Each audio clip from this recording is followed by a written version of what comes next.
महादेव, कैसे हो आप सब? आई हो बिल्कुल अच्छे होंगे, स्वस्थ होंगे और मस्त होंगे। जैसा कि आपको पता है कि मैं ब्लॉग सिर्फ जब बहुत दुखी होती हूँ, मतलब जब कुछ बहुत कुछ चाह कर कुछ भी नहीं कर पाती हूँ, जब मुझे लगता है कि मेरे बस की ये बात नहीं है, तभी मैं वो ब्लॉग बनाती हूँ। या फिर मैं बहुत खुश होती हूँ तब ब्लॉग बनाती हूँ। 3-4 दिनों से बहुत ज़्यादा परेशान हूँ, बहुत ज़्यादा दुखी हूँ। समझ नहीं आ रहा क्या करूँ क्या नहीं करूँ। परेशानी मैं बता नहीं सकती हूँ, लेकिन बस ये है कि चाह कर कुछ भी नहीं कर सकती। ये भी पता है कि चाहे दुख हो चाहे सुख हो, स्थायी रूप से नहीं रहता है आदमी के, वो आते जाते रहती हैं परेशानियाँ।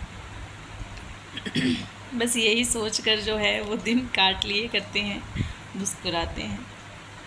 इतनी तो कोई बड़ा मतलब परेशानी नहीं जो जिसमें हम मुस्कुरा ना पाए। नहीं चाह कर भी मुस्कुराना पड़ता है, हंसना पड़ता है। लेकिन जो दिमाग होता है ना, जिस टाइम पे टेंशन होती है तो सच में वो दिमाग की धज्जियाँ उड़ जाती हैं। क्या करें क्या नहीं करें समझ नहीं आ रहा। मतलब परेशान इतने हैं, और जब मैं परेशान होती हूँ काम वाम सब छोड़ देती हैं। कईयों की आदत होती है कि अपना रूटीन का जो वर्क है वो प्रॉपरली करते हैं, लेकिन मुझसे नहीं हो पाता है। बेशक मैं अपने मेरे फेस को देखकर कोई बता नहीं सकता है कि इसे कोई टेंशन है, इसे कोई मतलब कोई बीमारी भी होती है, तब भी डॉक्टर्स तक मुझे ऐसे बोलते हैं कि तुम्हें देख के लगता तो नहीं हो कि तुम बीमार हो।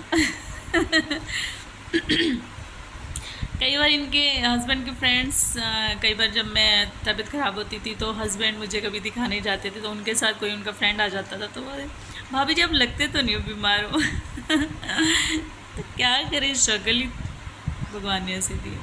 तो ऐसी ही होनी चाहिए कि जितनी चाहे तकलीफ़ हो हमारे मन में, हमारे दिमाग में, दूसरों को दिखाए नहीं और ना ही दिखे, भगवान करे ऐसा ही फेस होना चाहिए। मुस्कुराते हुए दिखने चाहिए कि लोगों को लगे कि वाह क्या बात, क्या फेस है। मतलब आपकी त्वचा से आपकी उम्र का पता ही नहीं चलता है।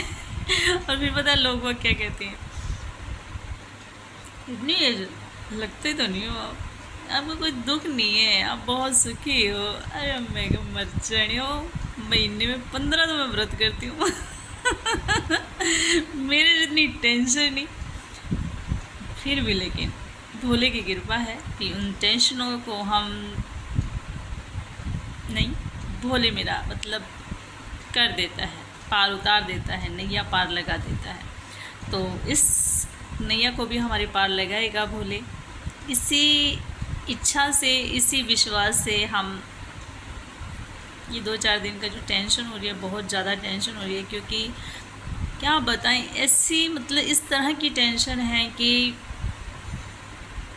चाह कर हम नहीं कुछ कर पाए। खुद की जो बस की जो टेंशन होती है ना, उसमें आदमी मेहनत कर लेता है, लेकिन जब बात दूसरों पर आए, दूसरों की वजह से हमें टेंशन हो, दूसरों की वजह से हम कुछ ना कर पाए ना, तो वो टेंशन सबसे बड़ी वाली टेंशन होती है।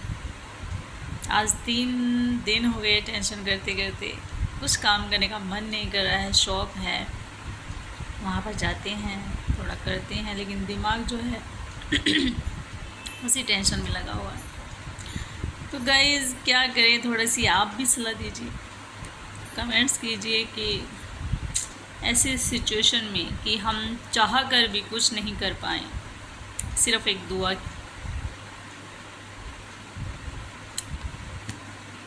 करने के लिए, प्लीज़ कमेंट करके बताएं।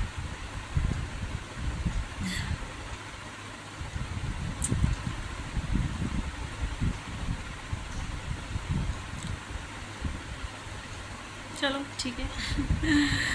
मैं करते हैं, अब काम करने की कोशिश करते हैं। 3-4 दिन से तो आज मैंने झाड़ू पोछा किया, मेरे को कभी टेंशन होती है ना, जब मतलब बहुत फटने वाली दिमाग वाली टेंशन हो जाती है ना, मैं अनशन सब त्याग देती हूँ और बस पढ़ जाती हूँ, सोचती रहती हूँ। पूजा पाठ भी नहीं करती हूँ, जबकि पूजा पाठ मेरा मतलब बचपन से एक मतलब मेरी कम नहीं हुई है, बढ़ती ही गई है बचपन से पूजा पाठ। लेकिन जब इस तरह की टेंशन आ जाती है मैं नहीं कर पाती हूँ पूजा पाठ, क्योंकि जब मन ही नहीं लगता है पूजा करने में मैं छोड़ देती हूँ। लेकिन फिर भी मेरा भोले मेरा साथ नहीं छोड़ता, मैं छोड़ देती हूँ लेकिन भोले मेरा साथ नहीं छोड़ते। विश्वास है मेरे भोले पर, ये ज़रूर नैया पार लगाएगा मुझे। हर हर महादेव। तो कमेंट करके बताना कि क्या करें ऐसे सिचुएशन पे हम। Okay bye, thank you so much.